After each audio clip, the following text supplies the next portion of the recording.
Every year, thousands of people have cardiac catheterizations or angioplasties. That's when a doctor threads a catheter to your heart arteries to look for blockages and other issues.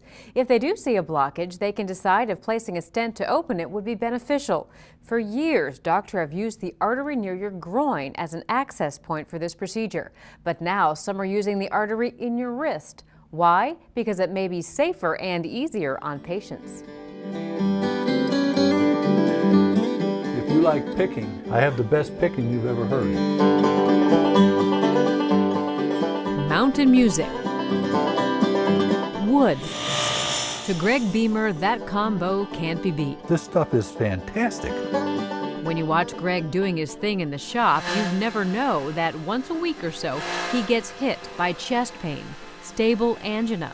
I have chest pain, heaviness, pressure. His symptoms are the result of a heart that's kept on beating despite heart attack, a bypass. There's a certain part of my heart that isn't working. And 6 stents to open narrowed arteries. Dr. Rajiv Gulati says most of those stents were placed the traditional way, via the femoral artery. The downside of that has been that patients will often need to lie flat for a number of hours after the procedure because there is a risk of the femoral artery from bleeding because it's under high pressure. And we need to allow the vessel to heal up before we can have the patient to move around. But Greg's last stent was placed using a different entry point, the radial artery in the wrist. There have been a number of studies now that have compared femoral versus radial access, and every single study shows a lower bleeding risk. Plus, there's often less discomfort, and patients can go home the same day and get back to normal activities. Now, here's how the two procedures compare. For the traditional method, doctors place the catheter into the femoral artery and run it up to the heart.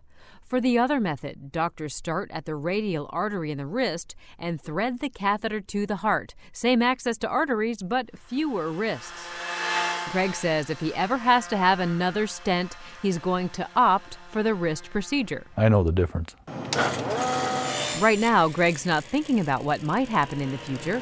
He's focused on working with wood. In his shop, You want to hear acoustical picking? Listen to this. to the tunes of mountain music. How can you get unhappy with something like that going on?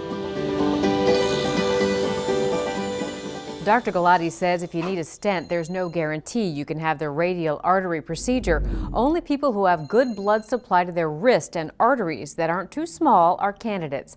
Also, some people who have bypasses can't have the procedure because wrist arteries are sometimes used in that operation.